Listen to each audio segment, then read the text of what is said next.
Got another one of these days. Day 2 consecutively. Yesterday on this lift. This is my long lift. My little mountain is called Grizzly. It's old school, you know, old school speed, and it probably does 1,500 feet. Like, it's a lot. It gets us up into our upper bowl, the snow bowl, and then we got a little upper bowl up there. Now we got a new backside that's fucked it all up. Anyway, my rant today is about board setup, about bindings, about board types, shapes, uses, you know, like what are you using for? And I gotta tell you what, man, like,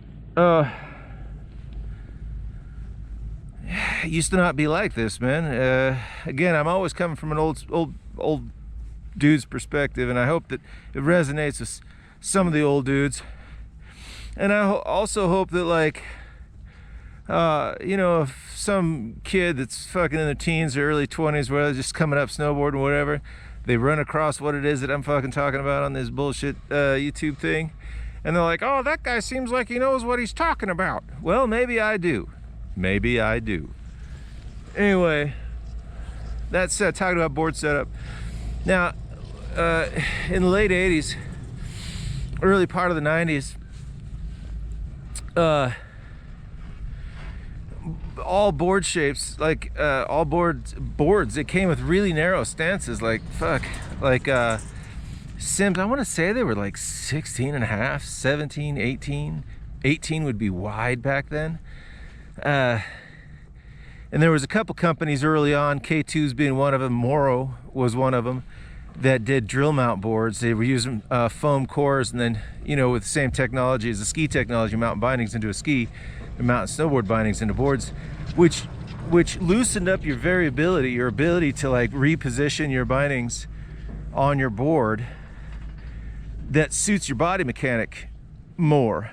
Because it's like, snowboarding as an example is like horse racing or Formula 1 driving, or just race car, or jet aircraft, US Air Force jet pilots, you know.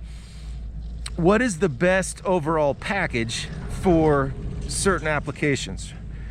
And so there is made they standardize everything, and they hope it works for everybody.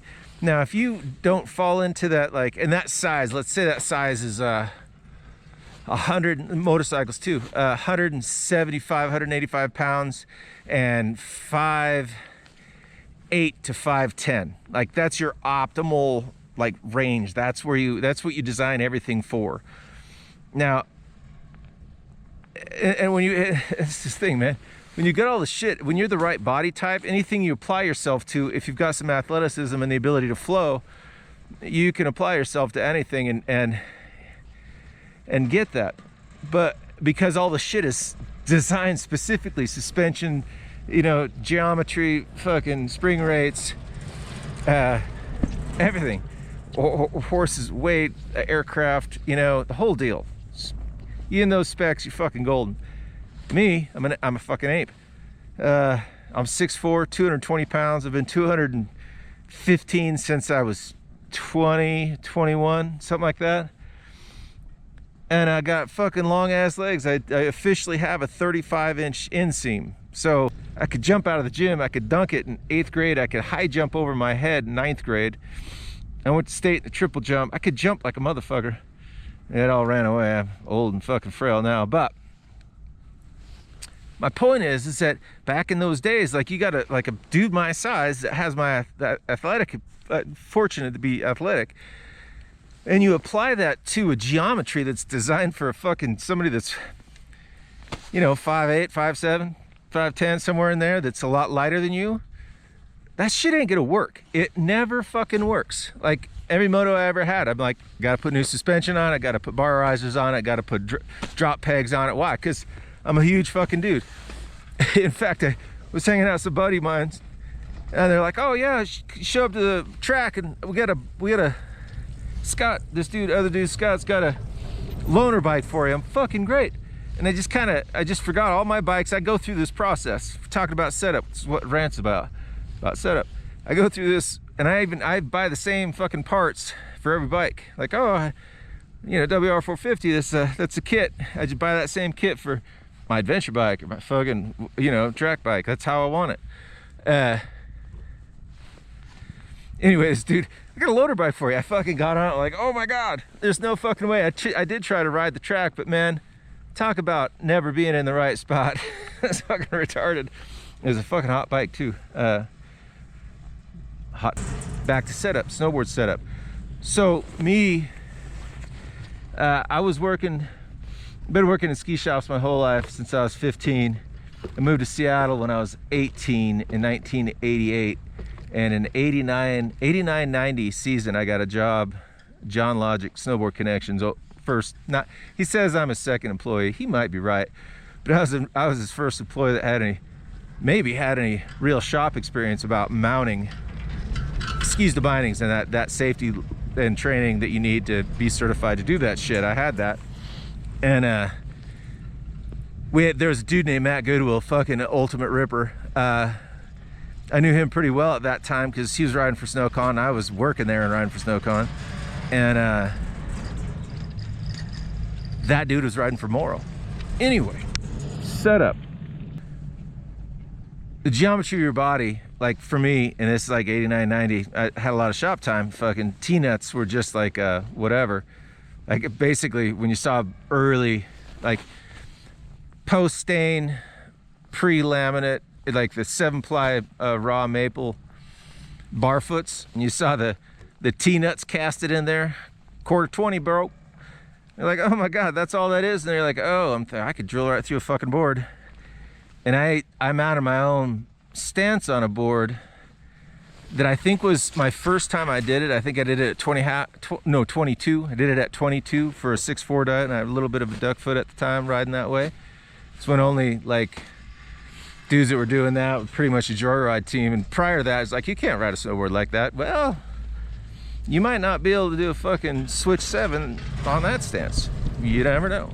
Anyway, so I T-netted a board, my first board then, and then I just fucking, that changed the course of my ability to do shit, because suddenly I could square up my landing, I could use all of my legs, I could squat all the way down.